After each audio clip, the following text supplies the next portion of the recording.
देश भर के सभी किसान साथियों को किसान दिवस की हार्दिक शुभकामनाएं। साथियों, जैसा कि आज पूरे देश भर में किसान दिवस मनाया जा रहा है और किसान दिवस हम आज इसलिए मनाते हैं 23 दिसंबर को, क्योंकि 23 दिसंबर किसानों के बड़े नेता किसान मसीहा चौधरी चरण सिंह जी का जन्म दिवस है। चौधरी चरण सिंह जी भारत के 5वें प्रधानमंत्री थे। 23 दिसंबर 1902 में उनका जन्म उत्तर प्रदेश के मेरठ जिले के नूरपुर में हुआ था। उनके पिताजी छोटे किराएदार किसान थे और उन्होंने अपनी पढ़ाई लिखाई करने के बाद वकालत की भी डिग्री हासिल किया। वकालत उन्होंने शुरू किया और उसके बाद वो जो अंग्रेजों के खिलाफ देश में आज़ादी का आंदोलन चल रहा था, उस आज़ादी की लड़ाई में कूद पड़े और कई बार जेल गए।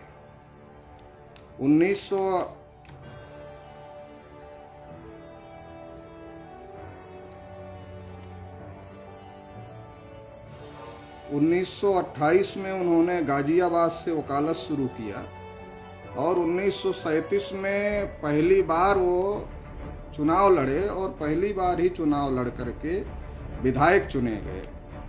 और जब वो विधायक चुने गए तो उन्होंने 1938 में कृषि उत्पाद बिल एवं 1939 में किसान कर्ज माफी बिल उनके द्वारा लाया गया, और जिसकी वजह से जो किसानों का जमींदारों द्वारा और साहूकारों द्वारा और अंग्रेजों के द्वारा जो शोषण हो रहा था, उस शोषण से किसानों को काफ़ी राहत मिली। तो लगातार चौधरी चरण सिंह जी शुरू से ही किसानों की आवाज़ उठाते रहे और किसानों के हक अधिकार की लड़ाई लड़ते रहे।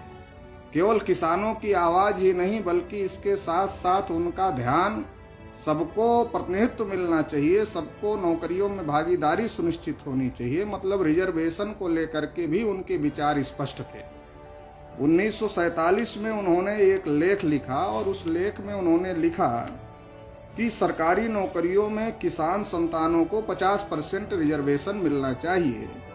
इसके पीछे उनका तर्क था कि 1931 की जो जनगणना थी उसके मुताबिक जो देश में किसान थे वो लगभग 75% थे। तो उनका ये कहना था कि 75% अगर किसान हैं तो 75% किसानों के कम से कम 50% प्रतिनिधि नौकरियों में होने चाहिए और 50% प्रतिनिधित्व सुनिश्चित करने के लिए उन्हें रिजर्वेशन मिलना चाहिए, ताकि किसानों के लिए जो नीति लागू करने का मामला है वो लागू किया जा सके।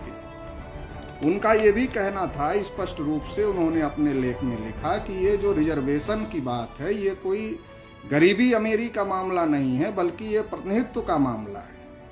जो लोग प्रशासन में हैं, अगर वो किसान परिवार से नहीं हैं और वो किसान नहीं हैं, तो उनको किसानों के संदर्भ में जो नीति बनाने का मामला है वो उसको सही तरीके से नहीं बना सकते, नीति निर्माण नहीं कर सकते एवं किसानों के हक अधिकारों की रक्षा भी वो लोग नहीं कर सकते। इसलिए किसानों के हित में 50% आरक्षण लागू होना बहुत ज़्यादा जरूरी है।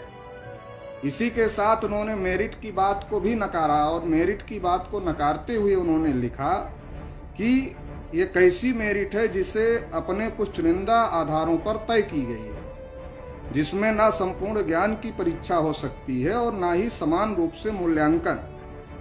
वो कहते हैं कि न्यूनतम योग्यता तो होनी चाहिए, लेकिन मेरिट तो शक्तिशाली लोगों के द्वारा बनाया हुआ विचार है, क्योंकि उसके आधार पर चुना हुआ अधिकारी जब कृषि विभाग संभालता है तो उसका संपूर्ण ज्ञान किसी काम का नहीं होता है। उसमें तो सदियों से जो अर्जित किया हुआ ज्ञान है वही ज्ञान महत्वपूर्ण होता है। इसी प्रकार से उन्होंने न्यायालयों के संदर्भ में कहा कि न्यायालयों में ज़्यादातर मुकदमे ग्रामीण परिवेश से आते हैं, लेकिन न्यायालयों में जो जज बैठते हैं वो जज ज़्यादातर शहरों के बैठते हैं और जो कभी गांव नहीं गए। जब वो कभी गांव नहीं गए हैं तो ग्रामीण मामले जो न्यायालय में आते हैं उस पर वो सही न्याय कैसे दे सकते हैं।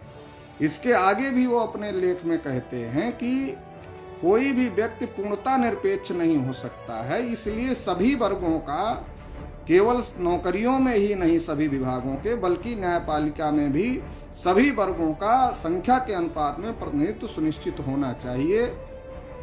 तो चौधरी चरण सिंह जी केवल किसानों की लड़ाई ही नहीं, बल्कि किसानों को न्याय मिले और सभी को न्याय मिले, जो शोषित वंचित समाज के लोग हैं उनको बराबर का प्रतिनिधित्व मिले सभी क्षेत्रों में, इसके लिए वो संघर्ष कर रहे थे। उत्तर प्रदेश में उन्होंने 1954 में भूमि संरक्षण बिल पास किया और 1952 में उन्होंने जमींदारी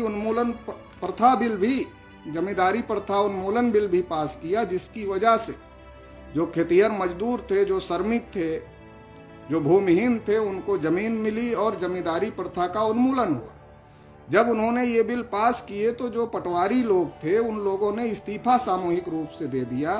तो चौधरी चरण सिंह जी ने हजारों की संख्या में लेखपालों की भर्ती किया और उसमें 16% आरक्षण शेड्यूल कास्ट के लोगों को लागू करने का काम किया। तो अगर हम चौधरी चरण सिंह जी के विचारों की आज बात करें उनके जन्मदिन के मौके पर, तो किसानों के हक के लिए वो आजीवन संघर्ष करते रहे, इसलिए उन्हें किसान मसीहा कहा जाता है और उनके जन्मदिन पर किसान दिवस मनाया जाता है। वहीं वो रिजर्वेशन को लेकर के भी, आरक्षण को लेकर भी, प्रतिनिधित्व सबको मिले बराबरी का, इसको लेकर के भी वो सतर्क थे और इसको लेकर के भी वो बातें कर रहे थे, इसको लेकर के भी वो लड़ाई लड़ने का काम कर रहे थे। सभी को सामाजिक न्याय हो और SC ST OBC माइनॉरिटी की जो एकता है वो एकता बने, देश में जो शोषित वंचित समूह के लोग हैं वो इकट्ठे होकर के लड़ाई लड़े, इसकी कोशिश लगातार चौधरी चरण सिंह जी के द्वारा की जा रही थी। और इसी को लेकर बाद में मान्यवर कांसी राम साहब के साथ भी उनके नज़दीकी संबंध रहे और इस एकता को आगे बढ़ाने के लिए वो कोशिश कर रहे थे। लेकिन उसी दौरान 29 मई 1987 को 84 वर्ष की उम्र में उनका निधन हो गया। लेकिन जो नींव उन्होंने रखी थी सामाजिक परिवर्तन की और ये एकता की, जो शोषित वंचित समूह के लोग थे, उसी नींव के आधार पर बाद में उत्तर प्रदेश में माननीय मुलायम सिंह यादव और मान्यवर कांसी राम जी का गठबंधन हुआ, सपा बसपा गठबंधन हुआ और जिसका परिणाम आया कि उत्तर प्रदेश में एक बहुत बड़ा राजनीतिक क्रांति हुआ। तो उसकी जड़ में चौधरी चरण सिंह जी भी थे। तो इसलिए आज उनके जन्मदिन के मौके पर चौधरी चरण सिंह जी को मानने वाले लोगों को संकल्प करना होगा कि एक तो देश में किसानों की खेती किसानी छीनने की कोशिश हो रही है, किसानों के हक अधिकार छीनने का कार्यक्रम चलाया जा रहा है, उनकी जमीनें तक छीनने की कोशिश हो रही है, MSP गारंटी किसानों को नहीं दी जा रही है, किसानों की फसल औने पौने दामों पर खरीदी जा रही है और इसकी वजह से किसान लगातार परेशान है और लगातार गरीबी की तरफ बढ़ रहा है। वहीं देश के अंदर जो देश में OBC SC ST को जो हक अधिकार मिला वो हक अधिकार भी समाप्त करने की कोशिश हो रही है, रिजर्वेशन भी समाप्त करने की कोशिश हो रही है। तो ये तमाम मुद्दों को लेकर के आज चौधरी चरण सिंह जी को मानने वाले लोगों को संकल्पित होना है, एकजुट होकर के जो समाज के हक अधिकार की लड़ाई है उस लड़ाई को मजबूत करने की जरूरत है। राष्ट्रीय पिछड़ा वर्ग मोर्चा दिन रात इस अभियान को आगे बढ़ाने में लगा हुआ है, इस लड़ाई को आगे बढ़ाने में लगा हुआ है। आप सब राष्ट्रीय पिछड़ा वर्ग मोर्चा का साथ सहयोग करें, ऐसी हम आशा और अपेक्षा करते हुए चौधरी चरण सिंह जी के जन्मदिन की और किसान दिवस की आप सभी को हार्दिक शुभकामनाएं देते हैं। बहुत बहुत आभार, धन्यवाद।